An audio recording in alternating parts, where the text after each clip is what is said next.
నమస్తే. Welcome to our channel. నేను మీ ప్రియాంకారావు. జగన్మోహన్ రెడ్డి గారు ఈరోజు కర్నూలు వెళ్ళారు. ఎందుకు అంటే విరూపాక్షి గారు ఆయన పార్టీ మాజీ ఎమ్మెల్యే అరెస్ట్ అయ్యి జైల్లో ఉన్నారు. సో ఆయన కలవడానికి వెళ్ళారు. ఈ టైంలో కొన్ని సంఘటనలు చోటు చేసుకున్నాయి.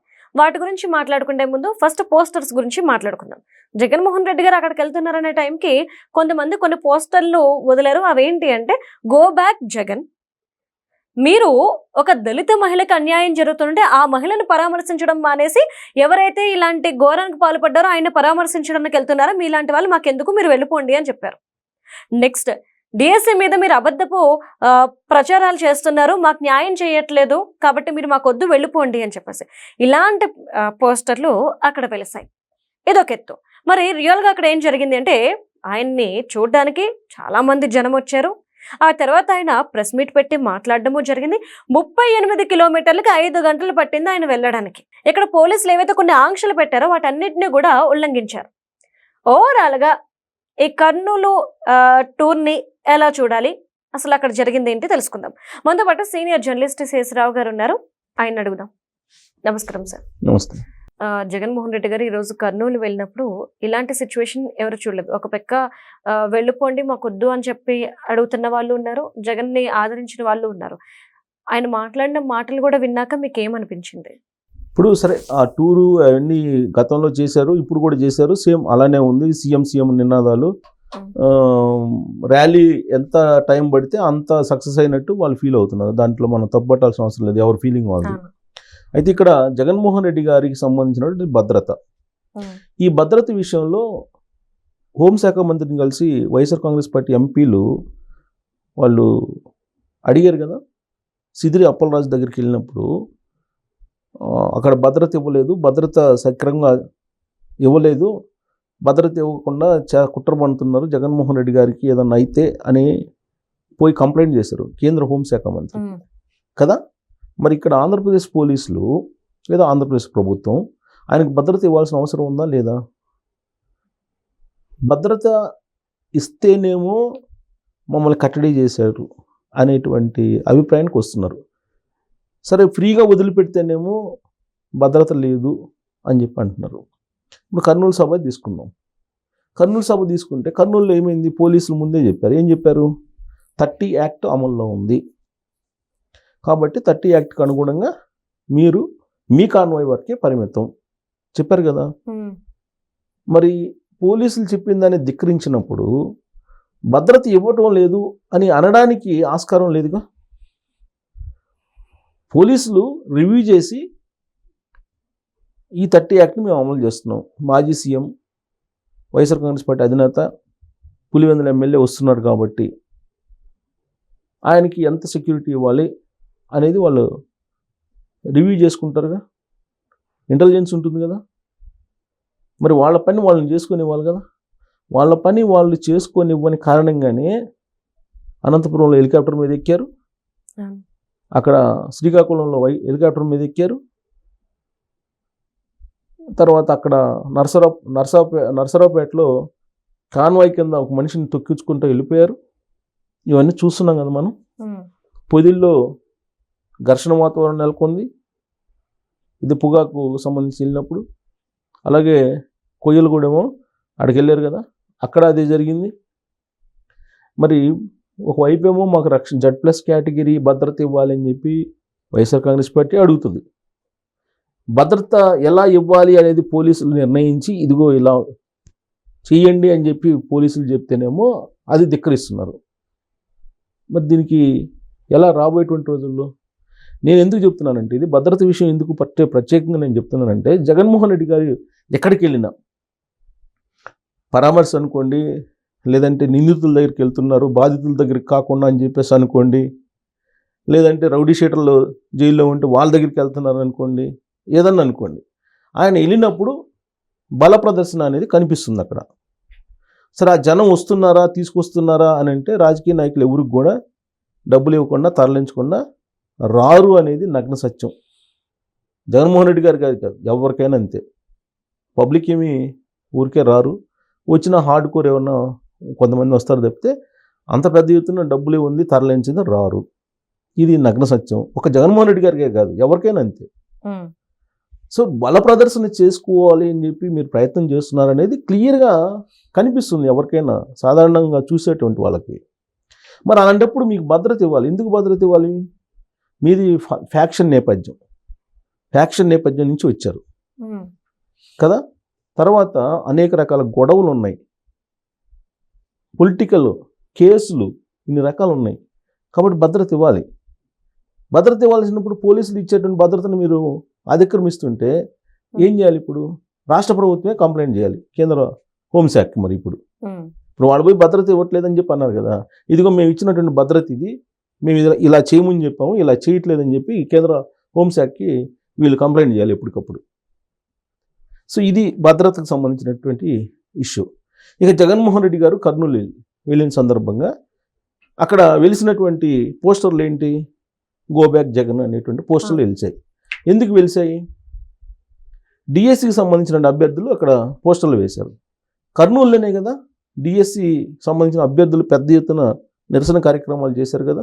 జగన్మోహన్ రెడ్డి గారు చేస్తున్నటువంటి కార్యక్రమాలకి వ్యతిరేకంగా మేము కష్టపడి చదివాము, మేము టీచర్లు అయ్యాము, మమ్మల్ని అవమానపరుస్తారని చెప్పి కొన్ని వందల మంది అక్కడ సమావేశం అయ్యి కర్నూలు అక్కడ ధర్నాలు చేసి జగన్మోహన్ రెడ్డి గారికి విన్నవించారు కదా. దయచేసి దీన్ని పాలిటిక్స్ చేయమాకండి, కష్టపడి ఎగ్జామ్ రాసాము, దీంట్లో ఏం జరగలేదు, మీరు ఈ విధంగా రాద్ధాంతం చేస్తారు, మా గౌరవానికి మీరు ఎందుకు భంగం కలిగిస్తున్నారని చెప్పేసి అడిగారుగా. ఇప్పుడు అందుకే వాళ్ళు ప్లే కార్డులు పట్టుకొని గో బ్యాక్ జగన్ అంటున్నారు. రాబోయే రోజుల్లో రాష్ట్రంలో ఏ మారుమూల గ్రామానికి వెళ్ళినా టీచర్లు గో బ్యాక్ జగన్ అని చూపిస్తారు. ఎందుకంటే వాళ్ళని అవమానపరిస్తే వాళ్ళు ఎందుకు ఊరుకుంటారు? వాళ్ళు ఊరుకోరు కదా. ఇప్పుడు వాళ్ళు రేపు సొసైటీలో రేపు పాఠాలు చెప్పేటువంటి స్టూడెంట్స్ ఎలా చూస్తారు? వాళ్ళని కాపీ కొట్టి వచ్చారో, లేకపోతే పేపర్ లీక్ చేసి పాస్ అయ్యి వచ్చావు, నువ్వు నాకేం పాఠాలు చెబుతావు అన్నట్టుగా చూస్తారు కదా స్టూడెంట్స్. అది తరతరాలకి క్యారీ అవుతుంది కదా. 30-40 సంవత్సరాలు వాళ్ళు సర్వీస్లో ఉంటారు, వాళ్ళకి ఇదే క్యారీ అవుతుంది కదా. ఇప్పుడు పొలిటికల్గా ఏది చేయాలో అది చేయండి. ఇప్పుడు గ్రూప్ 1 ఉంది, గ్రూప్ 1 లీక్ అయింది కదా, అది పక్కగా సిట్ ఇచ్చింది కదా, 13,000 చిల్లర పేజీలు రిపోర్ట్ ఇచ్చింది, ప్రూవ్డ్ అది. ఇది అసలు హైకోర్టే తీసుకోవట్లేదు కదా, అది ఎవిడెన్స్ లేదు నువ్వు చెప్పేదంటే ఆరోపణకి అని చెప్పి హైకోర్టే ముట్టికలు వేసి పంపించిన తర్వాత దాన్ని రాజకీయం చేయాలనుకుంటే ఇట్నే ప్లే కార్డులు ప్రదర్శిస్తారు. జగన్మోహన్ రెడ్డి గారు అక్కడికి వెళ్ళి ఏం మాట్లాడుతున్నారు? ఇది వెన్నుపోటు పాలన, లేదంటే చంద్రబాబు నాయుడు గారు రాజకీయ కక్ష, రెడ్ బుక్ రాజ్యాంగం ఈ చెప్తున్నారు. ఇప్పుడు వైఎస్ఆర్ కాంగ్రెస్ పార్టీ సోషల్ మీడియాలో ఇప్పుడు ఇంకోటి బాగా ట్రోల్ అవుతుంది. ఏంటంటే జగన్మోహన్ రెడ్డి గారు జైల్లోకి వెళ్ళినప్పుడు ములాఖాత్కి విరూపాక్షని కలవడానికి ఆ జైలు ఊసల దగ్గర ఉన్నప్పుడు ఫోటోలు తీశారంట. అంటే ఈయన జైల్లో ఉన్నట్టు ఫోటోలు తీశారంట. ఈ ఫోటోలు ఎందుకు తీశారు అంటే చంద్రబాబు నాయుడు గారు చెప్పి తీయించారా అని చెప్పి ఇప్పుడు పెద్ద సోషల్ మీడియాలో వైరల్ అవుతుంది. అది చంద్రబాబు నాయుడు గారికి ఇదే పని అయినా లోపల జైల్లో ఏం మాట్లాడుతున్నాడు? కాదు, జైల్లో మాట్లాడుతున్నారు కాదు. జగన్మోహన్ రెడ్డి గారు అక్కడ ఉన్నప్పుడు ఇటు పక్క నుంచి మీరు తీయండి, జైలు ఊచల్లో లోపల ఉన్నట్టు జగన్మోహన్ రెడ్డి గారు ఉన్నట్టు ఫోటో తీయండి అని చెప్పి చంద్రబాబు నాయుడు గారు చెప్తారా? ఏదైనా ఒక ఆరోపణ చేసేటప్పుడు కొంచెం అది నమ్మశక్యంగా ఉండాలి. చంద్రబాబు నాయుడు గారు చెప్పారు, అందుకు మేము చేస్తున్నాం అని చెప్పి అక్కడ జైలు సిబ్బంది చెప్పినట్టు సోషల్ మీడియాలో వైరల్ అవుతుంది ఇప్పుడు.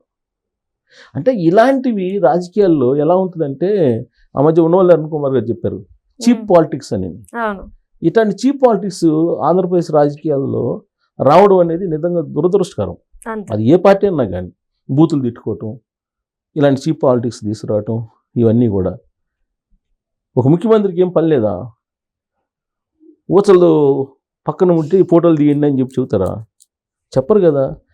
సో ఇప్పుడు ఆయన అక్కడికి వెళ్ళి ఏం చెప్తున్నారు? బీసీల మీద టార్గెట్ చేశారు తెలుగుదేశం పార్టీ. అంటే జగన్మోహన్ రెడ్డి గారు పొలిటికల్గా చాలా స్ట్రాటజిస్ట్, దాంట్లో ఎలాంటి డౌట్ లేదు. ఇప్పుడు చూడండి, ఒక పక్క కమ్మాస్ని, ఇంకొక బీసీలని తన వైపు రాబట్టుకునే ప్రయత్నం చేస్తున్నాడు. ఇప్పుడు అక్కడికి వెళ్ళి కర్నూలు ఏం చెప్తున్నారు? బీసీలని టార్గెట్ చేస్తుంది ఇప్పుడు ఉన్నట్టు కూటమి ప్రభుత్వం, విరూపాక్షని అన్యాయంగా కేసుల్లో లోపల పెట్టి ఇరికిచ్చేశారు. తెలుగుదేశం పార్టీకి సంబంధించినటువంటి అతను వాళ్ళ భార్య చీర లాగేసి చించేసి ఇతని మీద కేసు పెట్టారని చెబుతున్నాడు ఆయన. భర్తే భారీ చించాడు. చీర లాగి చించేసి ఇతని మీద కేసు పెట్టించారని చెప్పి జగన్మోహన్ రెడ్డి గారు చెప్తున్నారు. ఆయనతో పాటు వైఎస్ఆర్ కాంగ్రెస్ పార్టీ వీళ్ళ మీద అన్యాయంగా కేసులు పెట్టారు అని చెప్పి చెబుతున్నారు. అలాగే సిదిరి అప్పలరాజు మీద బీసీ ఆయన మీద అన్యాయంగా పెట్టారు, యాక్సిడెంట్ అయితే కుట్ర అని చెప్పి పెట్టారు అని చెప్పి చెబుతున్నారు. అలాగే ముస్తాఫాని అన్యాయంగా పెట్టారు అంటున్నారు. ముస్తాఫా చేసింది ఏంది అక్కడ? కిడ్నాప్. మరి ముస్తాఫా మీద అన్యాయంగా కేసు పెట్టారు అంటున్నారు. అంటే వీళ్ళందరూ బీసీల మీద టార్గెట్ చేసింది కూటమి. అంటే బీసీలు తప్పు చేసుకుని వదిలేయాలి. వదిలేయాలి కాదు, బీసీలు తెలుగుదేశం పార్టీకి వెన్నుపోస, అది తెలుసు ఆయనకి. సో బీసీలు ఆ పార్టీ నుంచి రావాలి, కమ్మాస్ ఆ పార్టీ నుంచి ఒక పార్ట్ రావాలి, అప్పుడే తనకి అవకాశం అనేది మెజారిటీ వస్తుంది అనేది. అంటే ప్రతి మాట వెనుక, ప్రతి స్టెప్ వెనుక ఆయన రాజకీయాల గురించి ఆలోచిస్తున్నారు తప్పితే ప్రజలు, సమాజం, ఆంధ్రప్రదేశ్ రాష్ట్రం దీని గురించి ఆయన బహుశా ఆలోచించట్లేదేమో అనిపిస్తుంది. ఇప్పుడు బీసీలు, వీళ్ళందరూ బీసీలు, మరి వీళ్ళ మీద పెట్టిన కేసులు అక్రమ కేసులు అంటున్నారు కదా మీరు. మరి అక్రమ కేసులు అయితే మరి జగన్మోహన్ రెడ్డి గారు అధికారంలో ఉన్నప్పుడు అర్ధరాత్రి అని చెబుతున్నాడు కదా ఈయన, అర్ధరాత్రి వెళ్ళి పోలీసులు పట్టుకొచ్చారని. మరి ఈ అర్ధరాత్రి పూట బెడ్రూమ్లోకి వెళ్ళి లేడీస్ని మగ పోలీసులు పట్టుకొని హింస పెట్టినటువంటి రోజులు ఆయన 2019-24 మధ్యలో ఉన్నాయి కదా. సోషల్ మీడియాలో ఒక పోస్ట్ని రీపోస్ట్ చేసినందుకు 70 సంవత్సరాల రంగనాయకమ్మ గారు అని ఆవిడ్ని తీసుకొచ్చి పోలీస్ స్టేషన్లో కూర్చోబెట్టారు కదా. అర్ధరాత్రి ఒక ఎంపీ అని చూడకుండా రఘురామకృష్ణరాజు గారిని తీసుకెళ్ళి ఏం చేశారు మీరు?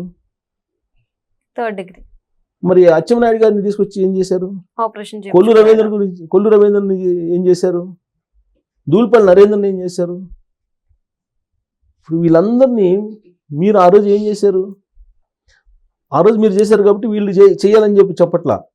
చంద్రబాబు నాయుడు గారు చట్టం తన పని తాను చేసుకోబోతుంది, పూర్తి స్వేచ్ఛని ఇచ్చేసాను, లా అండ్ ఆర్డర్కి నేను ఫస్ట్ ప్రయారిటీ, ఆ పార్టీ ఈ పార్టీ ఏం లేదని చెప్పి నిన్న రివ్యూ మీటింగ్లో కూడా చెప్పాడు ఆయన. మరి వీళ్ళందరూ చేసింది కరెక్ట్ అయితే తెలుగుదేశం పార్టీ వాళ్ళని అరెస్ట్ చేయాలా? కాదు కదా. అక్కడ ఏముంది, ఏం జరిగింది, దాన్ని బట్టి కేసులు పెడతారు.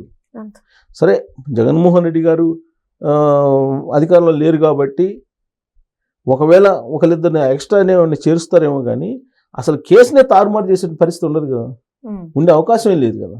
ఒకవేళ చేరిస్తే కనుక జత్వాని కేసు ఏమైంది, అంతే అవుతుంది. కానీ అలా కాదు కదా. సో కాబట్టి జగన్మోహన్ రెడ్డి గారు, ఆయనకు ఒక 40% ఓట్ బ్యాంక్ ఉంది, మాజీ సీఎం, బాధ్యతాయుతంగా కనుక వ్యవహరిస్తే రాష్ట్రానికి మంచిది first. Thank you so much sir.